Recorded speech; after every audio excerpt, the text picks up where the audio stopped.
요즘 문학의 블랙리스트를 10,000명을 만들었다라는 말 때문에 시끄럽습니다. 그게 옳고 그르고는 또 다른 논쟁의 차원이고, 이런 부분을 만들어서 제대로 그러면 문학계에 침투한, 문화예술계에 침투한 좌파 세력을 청산을 했느냐? 청산도 못했습니다. 공연히 만들어서 뭐 하려고 만들었느냐? 이해가 가지 않습니다. 요즘 유진용이라는 사람이 언론에 인터뷰를 해서 막 떠듭니다. 이분은요, 2013년 3월에 박근혜 정권 출범과 동시에 장관을 해서 2014년 7월까지 이 장관을, 문화체육관광부 장관을 했습니다. 이 사람이 그만두고 난 직후에 김종덕이라고 차은택의 은사가 또 장관을 했지요. 그러고 난 다음에 김상률이라고 차은택의 외삼촌이 2014년 11월에 청와대 교육문화수석으로 들어갑니다. 차은택은 2014년 8월에 문화융성위원으로 이렇게 들어가고요. 그 다음에 조윤선은 이 유진용 장관이 그만두기 한 달 전쯤에 정무수석으로 가서 2015년 5월까지 있습니다. 2014년 그러니까 6월부터 2015년 5월까지 정무수석으로 있고요. 2016년 9월부터 또 문화체육관광부 장관이 됩니다. 그리고 모철민이라는 사람은 2013년 3월부터 2014년 6월까지 이 교문수석을 했습니다. 자, 여기에서 제가 하나 좀 이야기를 하고 싶은 것은 2014년 6월께 이 리스트를 봤다. 그러니까 자신이 쫓겨나기 직전에 유진용 장관이 이 리스트를 처음 봤다 해서 지금 리스트를 만드는 경로가 최순실이 박 대통령한테 이야기하고 박 대통령이 김기춘 실장을 시키고 정무수석실에 조윤선이 정무수석을 할 때 어제 그만두고 오늘 검찰에 출두한 정관주 당시 정무수석실 산하 국민소통비서관이 그걸 만들고, 그래서 거기에는 국정원 등의 수집 정보가 추가되어서 이 교육문화수석실의 수석이나 그 다음에 그 밑에 있는 비서관이 문화체육관광부로 이런 리스트들을 줘서 이들에게 각종 돈을 지원하거나 또 각종 행사에 내세우지 마라 이렇게 했다. 이런 게 지금 리스트의 핵심인데요. 여기서 하나 제일 웃기는 것은 이렇게 10,000명이나 리스트에 만들면서 그 리스트에 1번으로 올라가야 될 김상률이 오히려 2014년 11월에 한참 리스트가 완성되고 왔다리 갔다리 할 때 청와대 교육문화수석으로 갔더라는 겁니다. 그러면 이 사람은 왜 문제냐? 숙대 교수를 하던 사람인데 차은택의 외삼촌이라고 갔는지 모르지만은 6.25는 통일전쟁이라는 강정구 교수에 대해서 한때 나라를 시끄럽게 만들었죠. 수정주의적 시각에서 이해를 해야 된다. 그리고 남북 분단은 미국의 평창주의적 이런 정책의 결과다. 북한의 핵무기 소유가 생존권을 이렇게 지키고자 하는 자위적 차원에서의 비장의 무기다. 그리고 이 미국을 바라볼 때 항상 상대주의적 관점에서 바라봐야 된다. 우리가 미국을 잘못된 시각으로 바라보고 있다. 이라크에 대량 살상 무기가 있다면 그것이 이라크의 자주적인 이 국방을 위한 부분이다. 9.11은 미국의 파괴적인 문화 때문에 생긴 부분이다. 그래서 이분은 한마디로 적과 동지를 구별하지 않고 모든 사람을 그 사람 입장에서 이해하는 이런 자세를 취합니다. 북한이나 이라크의 후세인이나 심지어 알카에다까지도요. 그러면서 미국에 대해서는 철저하게 반미적인 시각으로 일관해온 사람이었습니다.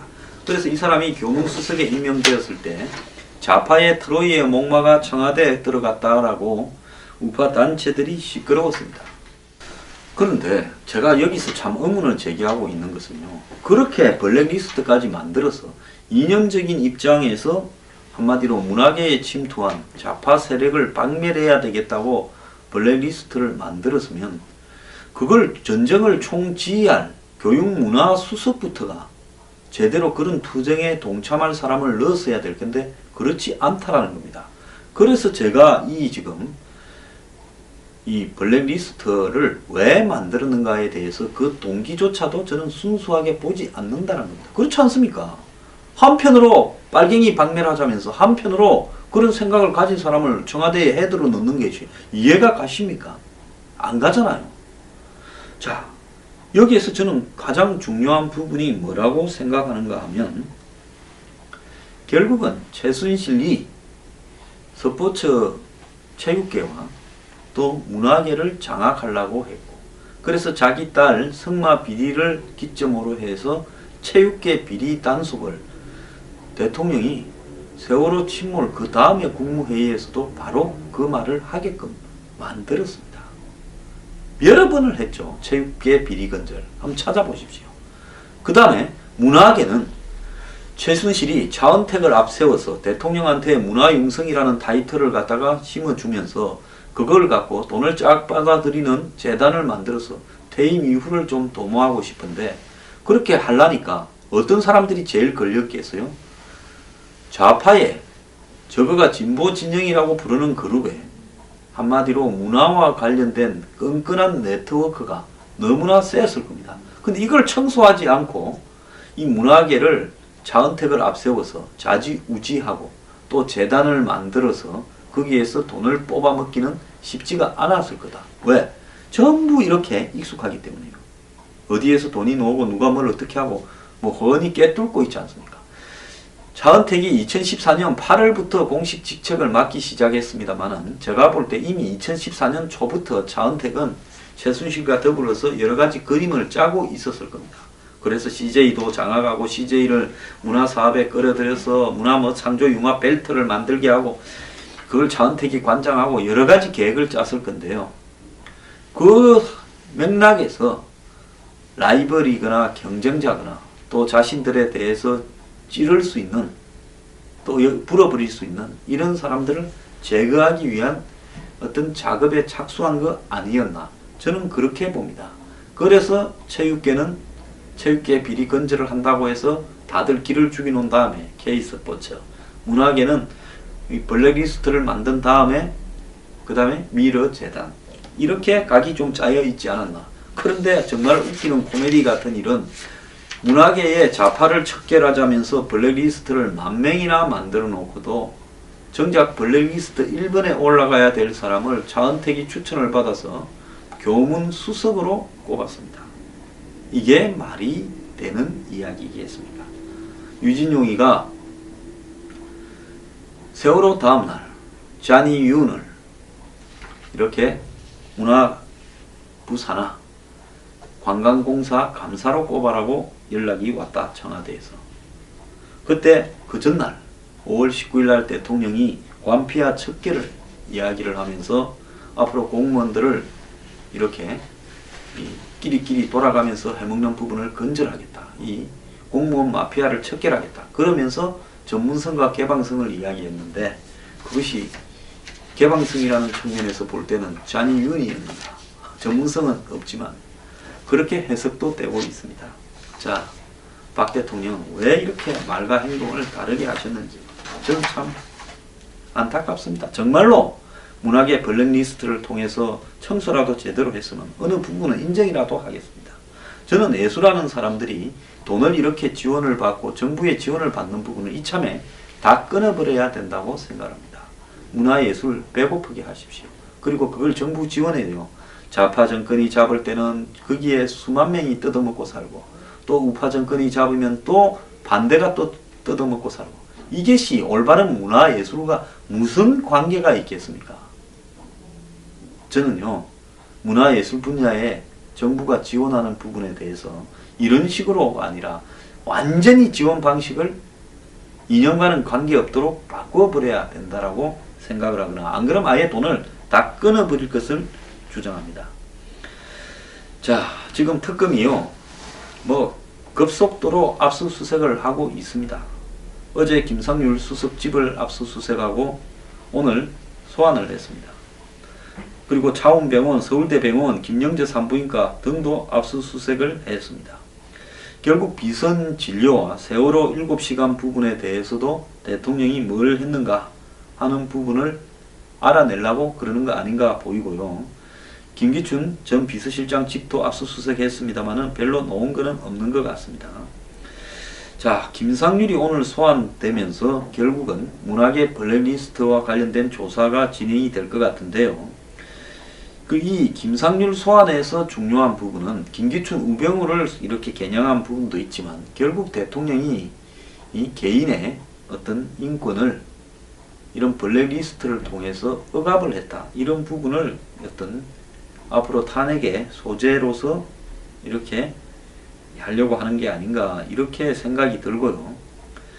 김기춘 실장을 대상으로 한 압수수색은 별 효과가 없었지만은 김영한 그 비망록 원본을 확보해서 그걸로 아마 김기춘 실장을 쪼아 들어갈 거다 이렇게 보고요. 청와대가 이 국익 차원에서 국민연금의 삼성물산 제일모직 합병에 대한 찬성을 이렇게 입장을 가지고 있었다. 이런 지금 보도가 나오는데요. 국익 차원에서 정책적 판단이다. 이렇게 청와대는 이야기를 하고 있을 겁니다.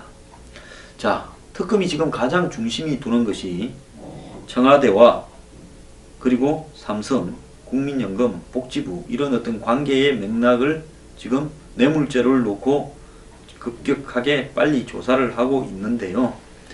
자, 이 부분에서 이 긴급 체포를 그 문영표를 과거에 보건복지부 장관 그 결정이 이루어질 때 지금은 국민연금 이사장으로 가 있는 문영표 씨를 어제 체포를 했습니다. 그런데 여기에 참 웃기는 거는요.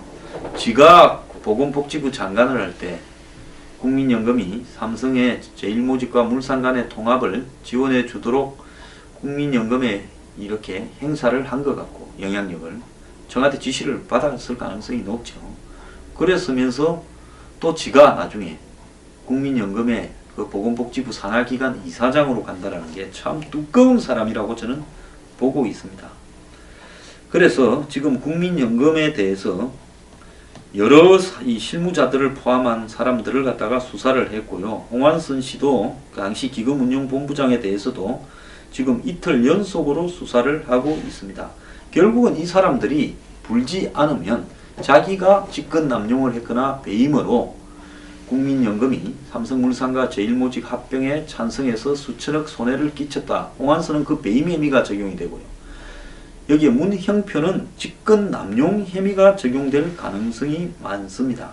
그러면 이 사람들이 자기가 짊어지지 않기 위해서는 위에서 시켰다라고 이야기를 하지 않겠습니까? 그래서 위에서 시켰다고 하게 되면 결국 삼성과 관련되는 지원의 배경에 청와대가 있었다라고 이렇게 되지 않겠습니까? 이미 홍완선은 복지부에서 삼성과의 합병에 찬성하라고 압력이 내려왔다고 불었습니다. 이제 문영표는 또 위에다가 지시하면 이제 뇌물로 엮게 되는 과정이 이렇게 발생할 수 있을 건데요. 삼성이 원하는 대로 국민연금이 합병 비율을 갖다가 조작해줬다라는 이야기를 하고 있습니다. 합병 찬성 결정을 내리는 과정에서 두 회사의 합병 비율을 1대 0.35로 삼성이 원하는 대로 해줬다는 겁니다.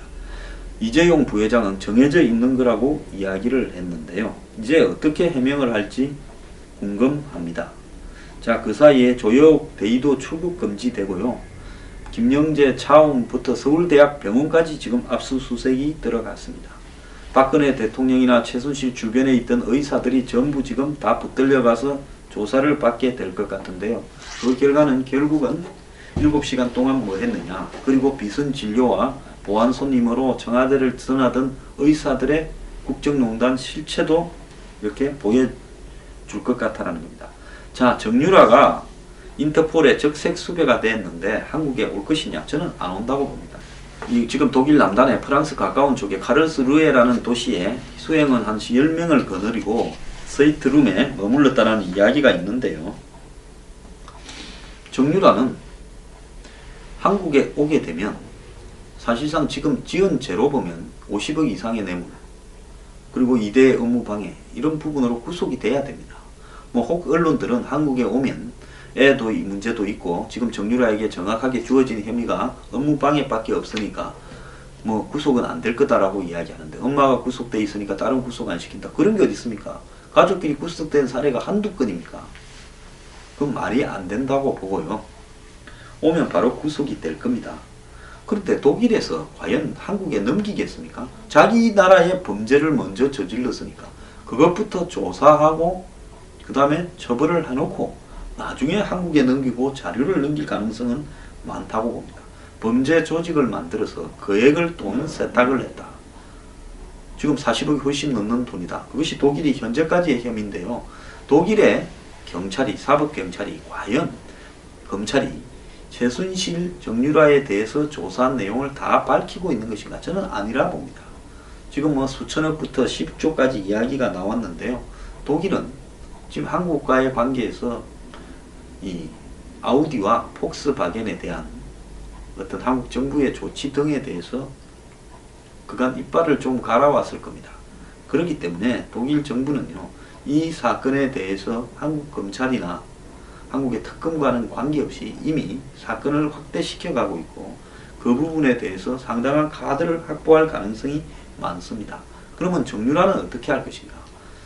아마 잡히는 대로 망명 요구를 할 것이고 정치적으로 아마 자기가 탄압받고 있다면서 망명심사나 범죄인 인도 거부를 할 겁니다. 과거에 유병헌의 딸 유섬나가 이런 어떤 부분에 범죄인 인도 협정에 대해서 이 소송을 걸었죠. 그래서 지금까지 안 오고 있습니다.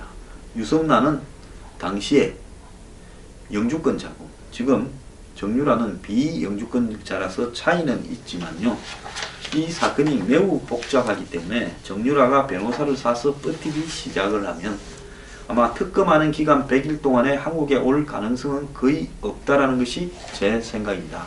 지금 특검의 수사는요. 뇌물죄 적용과 그 다음에 7시간에 대해서 뭐 했는가 이 부분으로 지금 압축이 되고 있다라는 상황입니다. 또 더 나아가서 블랙리스트 여부 그리고 우병우, 김기춘 이렇게 압축이 되고 있는데 하나 흥미로운 것은 정윤회도 지금 특검이 출국 정지를 시켰다. 그래서 정윤회 3인방 찌라시와 관련해서 있었던 당시 경찰 한 명이 자살하고 한 명은 깜빵에 가고 박관천도 좀 갔다 왔죠.